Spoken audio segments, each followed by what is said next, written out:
ایک غریب آدمی بدو رات کے وقت وہ کہیں بیچارہ صبح سے چلا تھا، مدینے پہنچتے اسے رات ہو گئی. اس نے ڈرتے ہوئے نا خیمہ ہی باہر لگا لیا. جہاں رات ہوئی نا آدھی رات کو کوئی 1-2 بجے سمجھ لے پہنچا مدینے، اس نے باہر نے خیمہ لگا لیا. بیوی اس کی امید سے تھی، بچے کی ولادت کا وقت قریب آ گیا، بیمار ہو گئی، اس نے خیمہ لگایا. بیوی اندر ہے. حضرت عمر فاروق گشت پہ تھے رات کو، ساتھ ایک غلام تھا. حضرت عمر فاروق رضی اللہ تعالیٰ عنہ کہنے لگے وہ آگ جل رہی ہے تھوڑی سی، پتہ کرو کون ہے.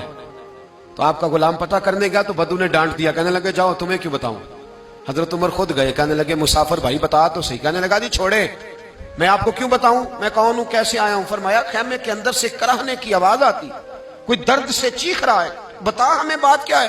کہنے لگا جی میں فلاں بستی فلاں علاقے کا ایک غریب ہوں، امیر المومنین عمر فاروق سے ملنے آیا ہوں، اور رات ہو گئی ہے تو یہاں خیمہ لگایا ہے، صبح میں ان سے مل کے چلا جاؤں گا.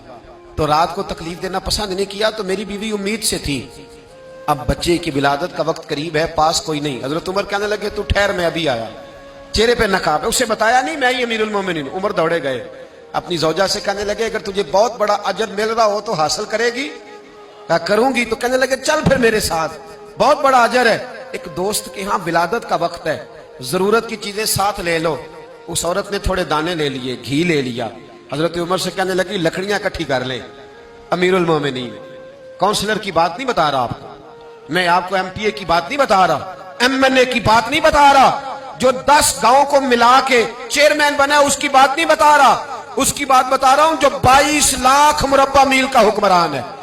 اس کی بات بتا رہا ہوں جو گلی سے گزرے تو شیطان رستہ ہی بدل جاتا ہے.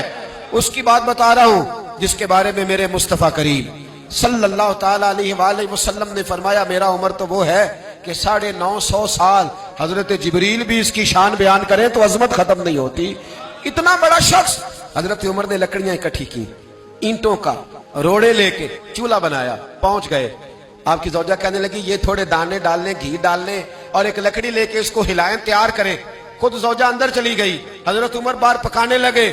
وہ بدو کہتا ہے میں اس طرح کا ان کے ساتھ بہیو کرنے لگا جیسے کو کسی چوکیدار کے ساتھ نہیں کرتا. میں نے سمجھا یہ عمر نے چوکیدار رکھے آنے جانے والے مہمانوں کا.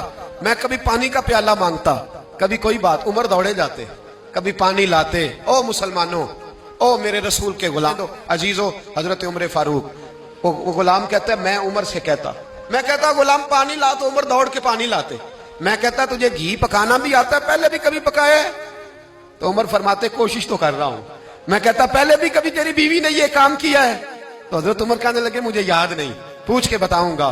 کہتے ہیں کیا رنگ تھا، کیا انداز تھا، کیا مصطفیٰ کی تربیت تھی، کیا انداز حضور نے سکھائے غلاموں کو. یہ کس طرح کا امیر ہے کہ یہ ہنڈیاں پکا رہا ہے، پھونکے مار رہا ہے ایک غریب کے لیے، دیہاتی کے لیے جسے جانتے بھی نہیں. اندر اس شخص کی بیوی کے ہاں بیٹا پیدا ہوا تو حضرت عمر کی بیوی اندر سے بول کے کہنے لگی امیر المومنین مبارک ہو، آپ کے دوست کے ہاں بیٹا پیدا ہوا ہے. جب کہا نا امیر المومنین مبارک ہو تو وہ شخص کہتا ہے میرے ہاتھ کانپنے لگے اور میں اس طرح دوڑا کہ میری پگڑی گر گئی. میں دوڑا تو عمر نے بلایا، کہا کدھر جاتے ہو؟ کہنے لگا آپ امیر المومنین ہیں، آپ امیر المومنین، آپ عمر ہیں.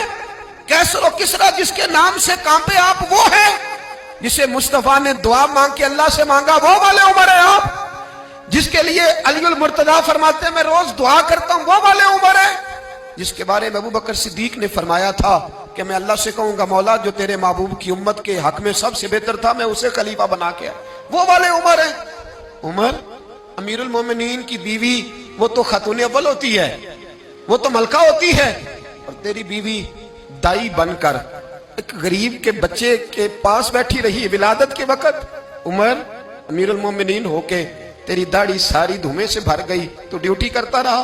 تو سیدنا عمر رو پڑے اور اس بدو کو سینے سے لگا کے کہنے لگے تجھے پتہ نہیں تو کہاں آیا ہے، اس شہر کا پتہ ہے؟ اس نے کہا حضور کہاں ہے؟ فرمایا یہ میرے نبی کا مدینہ ہے، یہ مصطفیٰ کا مدینہ ہے. یہاں امیروں کا استقبال نہیں ہوتا، یہاں غریبوں کے استقبال ہوتے. یہاں حضور نے اس اسٹیٹ پہ میرے رسول پاک نے وہ والا رنگ دیا ہے کہ اب غریب سر اٹھا کے جینے لگے ہیں، اب مزدوروں کو عزتیں ملنے لگی ہیں، اب یتیموں نے سر اٹھا لیا ہے کہ ہمارا کوئی سننے والا آ گیا ہے.